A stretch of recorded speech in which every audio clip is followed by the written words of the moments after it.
இந்த வீடு ஒரு கோவிலா இருக்கணும் அப்படின்னு அவங்க நினைச்சாங்க. சின்ன வயசுல இருந்தே கனவு. இப்ப இந்த மாதிரி ஒரு வீடுங்கிறது எங்க 2 பேருக்குள்ளேயும் இருந்தது.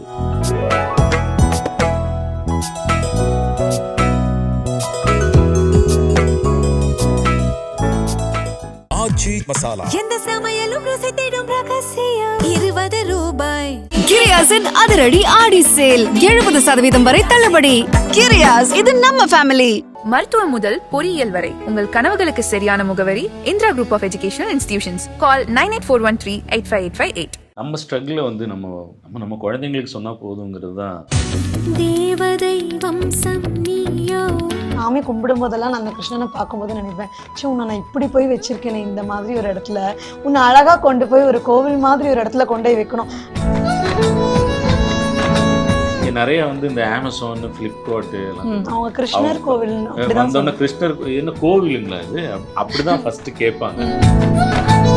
சாமி எனக்கு எல்லாமே பண்ணுவார் அப்படின்ற அந்த ஒரு குருட்டு நம்பிக்கை எனக்கு இருந்திருக்கு.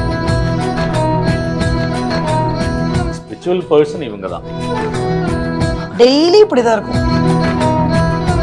பழைய இரும்பு சாமா ஈயம் பித்தாளைக்கு பேர்ச்சம்பளம் வந்து நம்ம வீட்டை பார்த்துட்டு பழைய ஈயம் பித்தளைக்கு பேரிச்சம்பழம் சொல்லிட்டு போனாதான் அவருக்கு ஒரு திருப்தி.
From red knoll. இன்னைக்கு நம்மளோட ரொம்ப பரிச்சயமான ஒரு ஜோடி அண்ட் நான் ரொம்ப வியந்து பார்க்குற ஒரு ஜோடி, கோபி அண்ட் லக்ஷ்மி அம்மா. எப்படி இருக்கீங்க?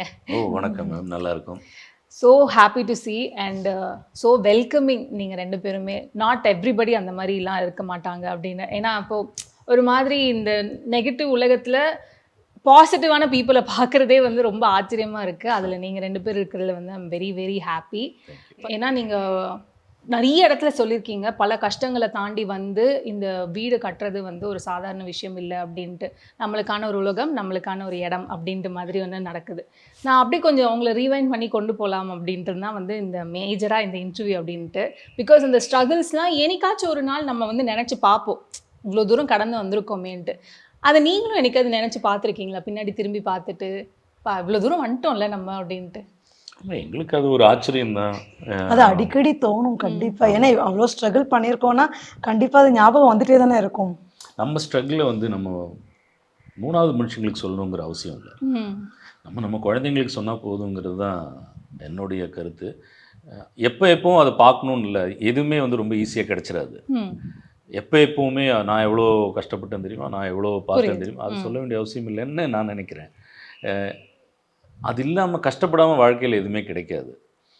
வந்திருக்கு, அது நம்ம குழந்தைங்களுக்கு சொன்னால் போதும். நாங்கள் அதை பற்றி எப்போவுமே பேசுகிறது உண்டு. எப்பவும் நம்ம இல்லை இன்னும் நடந்துருச்சுல்ல, நம்மளை மீறி ஒன்று நடந்துருச்சுல்ல, ஓகே தேங்க் காட், அவ்வளோதான். அப்படி தான் உங்களே செல்ஃப் பேட் அப்படின்னு மாதிரி பண்ணியிருக்கீங்களாப்பா, இவ்வளோ தூரம் வந்துட்டோம்ல நம்ம அப்படின்ட்டு?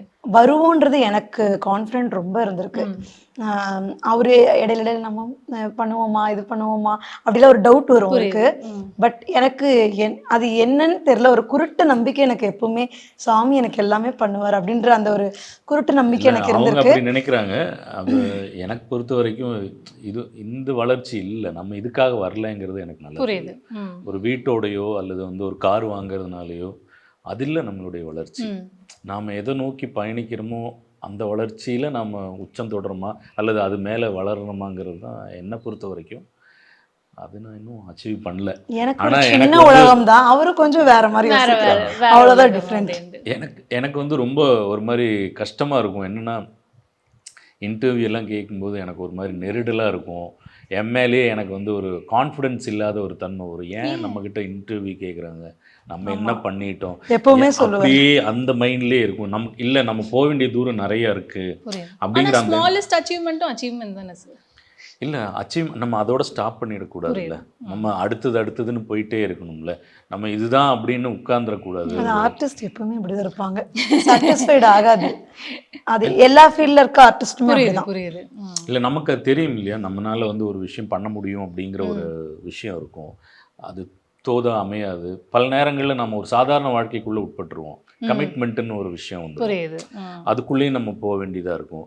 பட் அந்த கமிட்மெண்ட் எல்லாம் தாண்டி வரணும். என்னுடைய நிறைய நண்பர்கள், என்னோட டைரக்டர்ஸ் எல்லாம், என்னோட ஃப்ரெண்ட்ஸு, அவங்க எல்லாம் சொல்லுவாங்க அதெல்லாம் விட்டுட்டு வாங்க அப்படிம்பாங்க. ஓகே. ஸோ அஃப்கோர்ஸ் இப்போ நான் ஆஃப் கேமராலேயே நிறைய விஷயங்கள் பேசணும்ல, அப்போது வந்து நான் இன்னொரு விஷயமும் ரொம்ப வியந்து பார்த்தது வந்து, ரொம்ப அழகான ஒரு ஸ்பிரிச்சுவல் அட்மாஸ்ஃபியரில் இருக்கீங்கல்ல, ரொம்ப பாசிட்டிவிட்டி நிறைந்த ஒரு இடமா இருக்குது. ஏன்னா எங்கே நம்ம வெளில போயிட்டு வந்தாலும் சம்வேர் நம்மளுக்கு எப்போவுமே நம்மளோட கம்ஃபர்ட் ஸ்பேஸ் வந்து நம்மளோட வீடு தான் ஆக்சுவலி. ஸோ நம்ம வீட்டில் வந்து இப்படி ஒரு ஸ்பிரிச்சுவலாக இருக்கணும், இல்லை பாசிட்டிவிட்டியோடு இருக்கணும் அப்படின்ட்டு நிறைய பேர் வந்து ட்ரை பண்ணுவாங்க.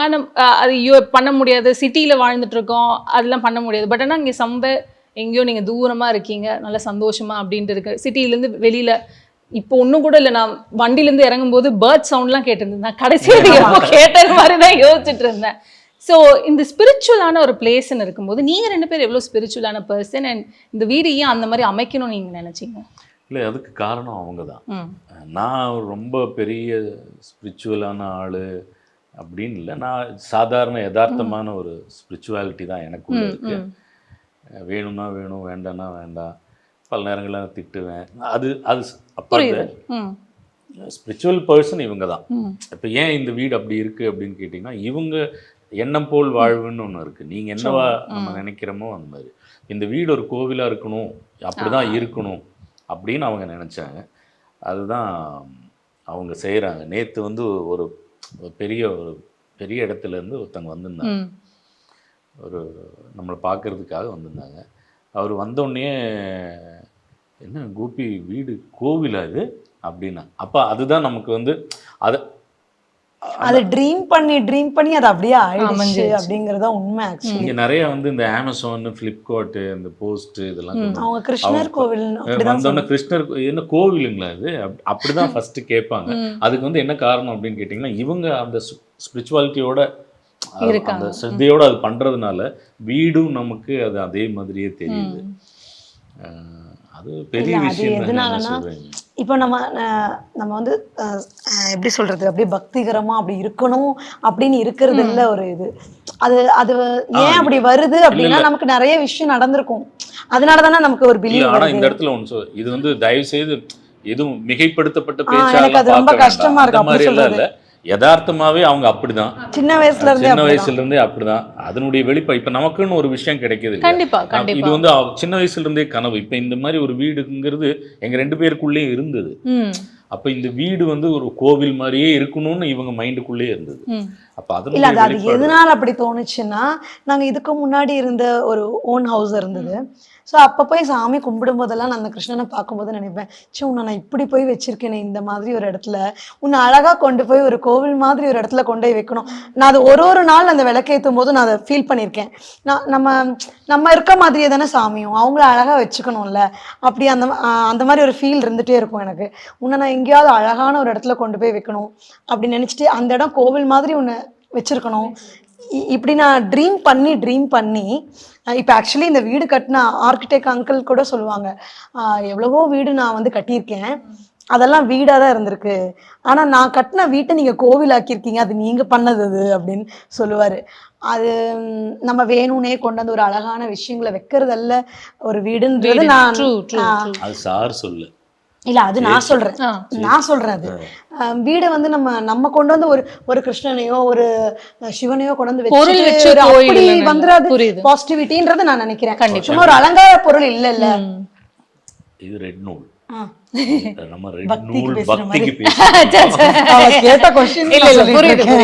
இல்ல ஏன்னா அந்த ஸ்பிரிச்சுவாலிட்டில அந்த பாசிட்டிவிட்டி பத்தி கண்டிப்பா பேசணும். ஏன்னா நான் ஆரம்பத்திலேயே ஒண்ணு சொல்லியிருந்தேன், ஒரு மாதிரி நம்ம இந்த நெகட்டிவ் உலகத்துல வாழ்ந்துட்டு இருக்கும்போது எனக்கு ஓகே காலையில வந்து ஏந்துச்சு அந்த டயர்ட்னஸ் அப்படின்ட்டுலாம் எதுவும் இல்லை. கொஞ்சம் ஃப்ரெஷ்ஷா இருக்கு, வந்த உடனே எனக்கு ஒரு பாசிட்டிவ் ஆரா ஒன்று ஃபார்ம் ஆச்சுல்ல, அது கண்டிப்பா நான் அது சொல்லியே ஆகணும் அப்படின்னு. எப்ப வந்தாலும் இருக்கும் எங்க வீட்டுல, டெய்லி இப்படிதான் இருக்கும். டெய்லி இப்படிதான் இருக்கும். சூப்பர். எதுவுமே இதெல்லாம் கிடையாது, பேசி முழுகிறதெல்லாம் இல்லை, எப்பவுமே இப்படிதான் இருக்கும். ரைட். ஆச்சி மசாலா. எந்த சமையலும் ருசி தேடும் ரகசியம் 20 ரூபாய். கிரியாஸின் அதிரடி ஆடி சேல் 70% வரை தள்ளுபடி. கிரியாஸ், இது நம்ம ஃபேமிலி. மருத்துவம் முதல் பொறியியல் வரை உங்கள் கனவுகளுக்கு சரியான முகவரி Indira group of educational institutions. Call 9841385858.